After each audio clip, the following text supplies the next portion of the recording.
Ruth here from runhappierpt.com, here with my first postpartum exercise video as promised. I had told you guys in the blog that I would try to do a video a week, just kind of giving you an example of the exercises that I'm doing to build back into running once I'm cleared to do that.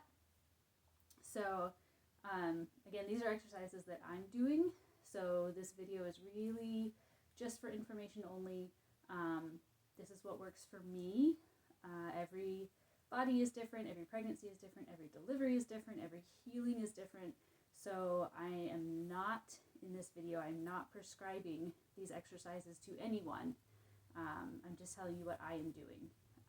So I highly recommend that you talk with your doctor or your PT and figure out which exercises are going to be best for you.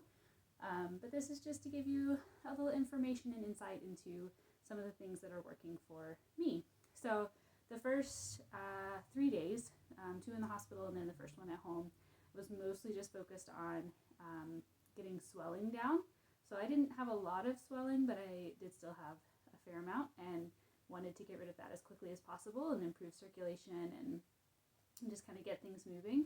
So exercises for that I did, being that I spent a lot of time in bed, mostly did a lot of ankle pumps, so where you're laying or sitting and you're just kind of pumping the feet up and down like this. I would also do little circles with my feet, different directions, and kind of back and forth with them this way. And that just helps use the muscles in the legs to kind of pump that fluid up out of the feet and ankles. Also, because the bed I was in had a little bit of a lift under the knee, I would do what are called short arc quads. So that's where you're straightening your knee.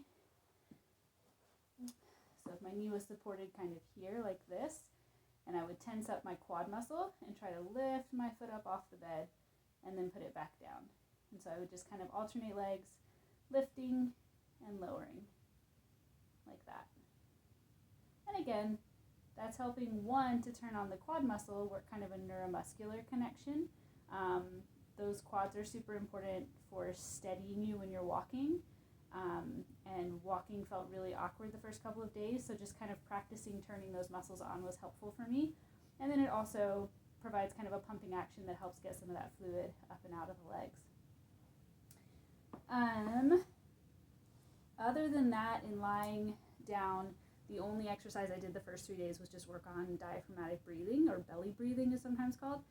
So I saw in several studies that this can be really helpful, one, to reorient our breathing pattern, because when you're pregnant, baby's pushing up on your diaphragm, and so it can't lower like it's supposed to. So we end up using our rib cage, expanding our chest and rib cage more to breathe, which works for that, but it's not the most efficient or effective way to breathe. Really, the best way is to have that diaphragm lower and then rise back up. So practicing that after the first few days was helpful. It also, as you exhale, your core muscles, your transverse abdominis, as well as your pelvic floor muscles, they tense gently to help push some of that air up and out of your belly in concert with the diaphragm lifting.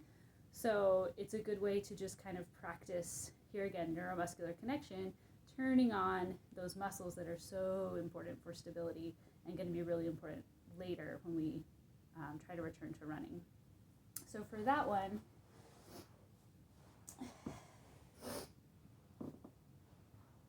you don't really have to do a whole lot. You can use a hand on your belly and a hand on your chest to just kind of help feel the difference.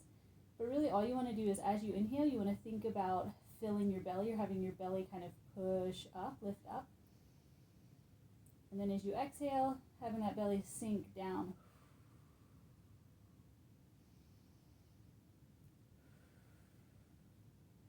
So the hand on your chest shouldn't really move much during this one, because we're trying to not breathe through our chest. We're trying to breathe through our diaphragm down into our belly. So just focusing on inhaling, lifting, letting that belly kind of puff up or stick out, and then on the exhale, letting it sink in.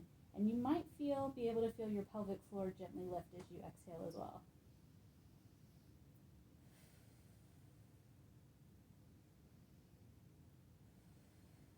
as I got more control and in tune with my core and pelvic floor muscles, around day 2-3, I started trying to actively lift gently in my pelvic floor, do like a gentle Kegel as I was exhaling to just sort of reinforce that neuromuscular connection. So then at home, the last like 3 days, I've been moved on beyond those and been working on some gentle core activation where you start in the same position, but you're going to think about, just like on that exhale where your belly kind of sinks in and you can gently pull your belly button towards your spine, and you do a gentle Kegel where you're gently lifting the pelvic floor, trying to do that starting in concert with the breathing, so on the exhale, and then seeing if I can hold that for a full 10 seconds. So took a big inhale, exhale, gently pulled the belly button down and in, gently lifted the pelvic floor, and then tried to see if I could hold that gentle contraction for 10 seconds. And I would repeat that 5 to 10 times, just depending on how it felt, gradually increasing the number. Another exercise I started working on is the heel slide. So it uses that same gentle core activation where you gently draw your belly button in, gently lift the pelvic floor, and then you're going to slide one heel out across the floor and then bring it back in. And so with this one, I haven't yet gotten to where I can go all the way straight with it. My hip flexors are pretty tight and spasmed, so they're kind of limiting some of that. I have my hands on my hips, you'll notice. They're sitting on my pointy hip bones on the front, my ASIS, the front of the pelvis. And so what I'm feeling for is, as I slide that foot out, is there any, one, loss of tone in those abdominal muscles? Two, is there any shifting of the pelvis? So does my pelvis rotate and drop down that way? I don't want that. Or does it shift sideways and kind of rock up into my hand that way? I don't want that either. So the core muscles that wrap around, they should be stabilizing my pelvis, keeping it perfectly still the whole time. All the movement from this exercise should come from my hip joint. And so if I feel any shifting in my pelvis or loss of tone in my core muscles, that's how I know how far I should go with my foot, and then it's time to bring it back in. When I first started this one, I couldn't even slide my left foot out. My right foot was pretty decent, but my left one, my pelvis wanted to shift each time. So for that, I just practiced trying to think about gently lifting the toes up in preparation to slide the foot, see if I could hold it there, and then putting all the weight back down through that leg. And then just had more weight down through the foot into the ground on that side versus the right side, where I could pretty much hold 90% of the weight of the leg as I slid the foot in and out without losing stability of my pelvis. The last couple days I also, the first, third day, I added in glute squeezes. So laying here in hook line, squeezing my butt cheeks together, and then gently trying to tilt my hips under in preparation for a bridge movement. And then the last few days I've actually been able to build up to doing a small bridge and then back down. Again, my hip flexors are really tight right now, so that's kind of limiting how far up I can go at this point. But bridges, again, aiming for about 10 at a time, doing a couple sets, 2 to 3 sets throughout the day. But really focusing on squeezing the butt cheeks together and then keeping the butt cheeks squeezed tight the whole time up and down. So you shouldn't feel any tightening in your back, shouldn't get any kind of tension or cramping in the hamstrings. Really should just feel your butt squeezing tight, and then a little bit of the quads working as well. So those little bridges. That's really it lying down on my back. So also the last couple days added in on my side. Most of you are probably familiar with clamshells, where you are opening the knee and closing back down.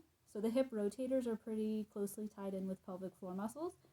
And so working a little bit of those rotators can also help begin to lightly strengthen the pelvic floor.